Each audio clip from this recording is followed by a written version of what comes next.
action overnight by the US. Meantime, Egypt says that a fire at its Mediterranean port of Damietta was caused by a drone. Now, this is the first time Egyptian infrastructure has been hit.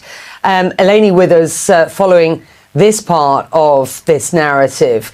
This will, of course, be fueling fears of a broadening war. Are those fears merited at this point? Yeah, I mean, this is what my sources are telling me and industry experts. So I was alerted to this late last night, Dubai time, and there was shock in the industry that Egypt and Damietta port was targeted. It is a crucial port for Egypt. It is strategic. It has an LNG terminal. It is on the Mediterranean. And then initially it was a fire that erupted on the Energos Winter, which is a fuel storage unit as well as a regasification unit. That fire then spread onto the gas log vessel as well. And you can see some of the images of the fire as well as the smoke. Egyptian authorities extinguished this fire and then confirming today that indeed it was a drone strike. Now, my sources tell me that we don't know where this comes from. There is major concerns around the source of this drone. But if this is now a true expansion that extends beyond the Strait of Hormuz and the attacks that we've seen in the Red Sea now heading towards Mediterranean ports, it really poses the question around hostility that is expanding and then drawing Egypt into this. And importantly, it's energy infrastructure again, Becky, and it basically mimics and it has the hallmarks of what we've been seeing since the start of the war to try and cripple economies not only in the Gulf region but also now broadening it to the wider Middle East and even Mediterranean ports in terms of impacting a country like Egypt. We know that these two vessels were quickly pulled out by tugboats. They're now idling in the Mediterranean, according to Kepler.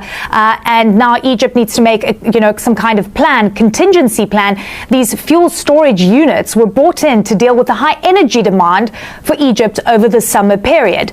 The risk assessments right now by shippers, they don't know what this means, but they're wondering if this is a once-off or whether this is a true escalation that's now broadened to other ports. Right, you are up to date. Eleni, thank you for that. You're up to date both from Washington and indeed from the wider perspective in the region. More, of course, as we get it. At the same time, Iranian media say explosions were heard across the south of the country. The US says it carried out powerful attacks on military command centres and on drone facilities. Well, Pakistan, which played a mediating role in last month's US-Iran agreement, says it is trying everything it can to revive negotiations. Kevin Liptak at the White House. We are getting the latest on the overnight US strikes on Iran from CENTCOM. What are they saying?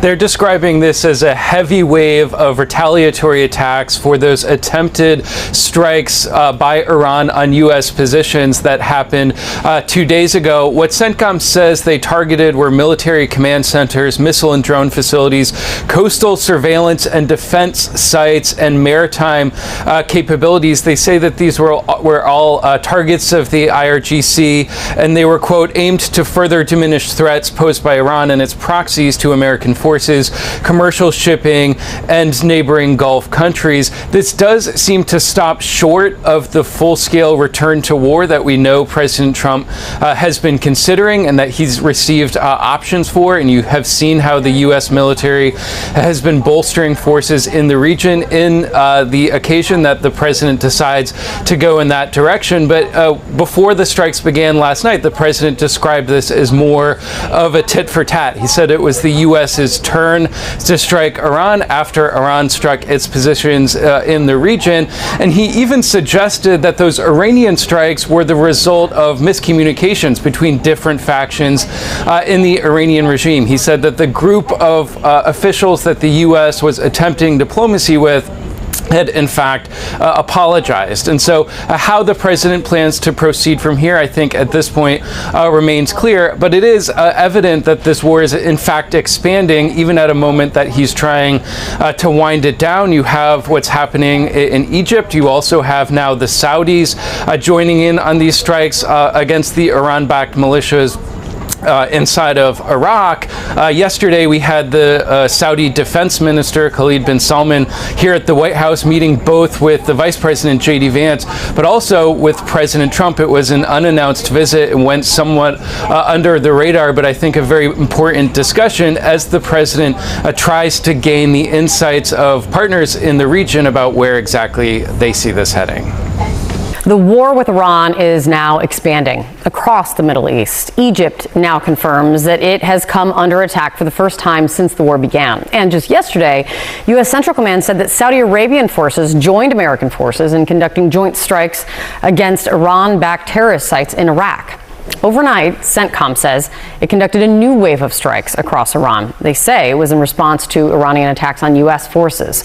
The strikes were forecasted by President Trump earlier, who said from the Oval Office that it was, quote unquote, our turn. The question now is, how many more turns will there be before any negotiations to end this war start back up in a real way again? Joining me right now is CNN national security analyst Beth Sanner. It's good to see you, Beth. Egypt, Saudi Arabia, they're now involved in this thing. What does this mean for the war?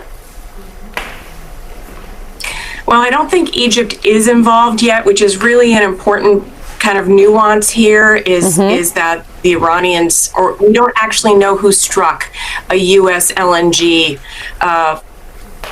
facility. It's not exactly a facility, a platform in Egypt. Egypt hasn't responded, and I don't think they will.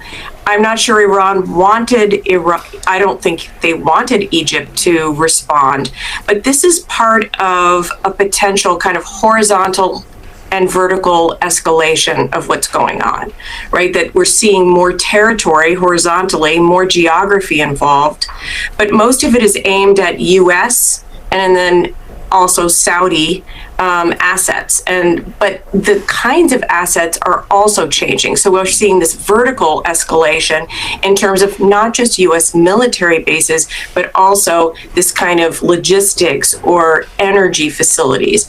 And so we are seeing an escalation now. And again, today, Iran has responded with attacks on Jordan and Kuwait.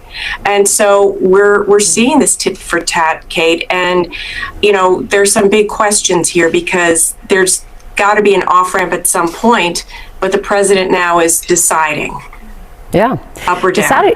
Yeah, exactly. The Saudi Arabian foreign minister, he met with the U.S. after the joint strikes were conducted, and the kingdom's assessment, according to sources CNN is reporting, is that Iran will seek to create leverage through escalation and will continue trying to use pro-Iranian militias in Iraq and Yemen's Houthis to do so.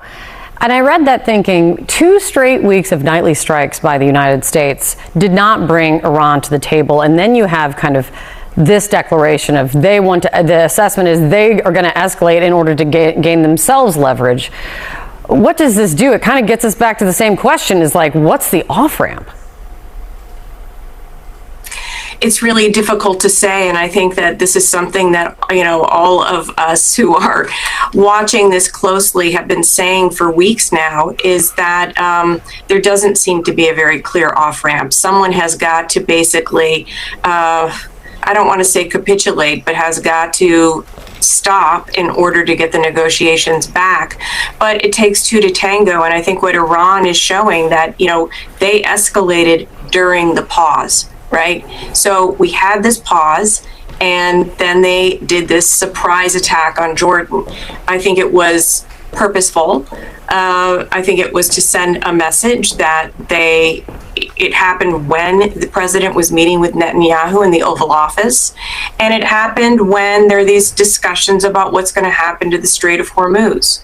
And I think Iran is showing very clearly they have very clear red line on control of the Strait of Hormuz. Huge leverage.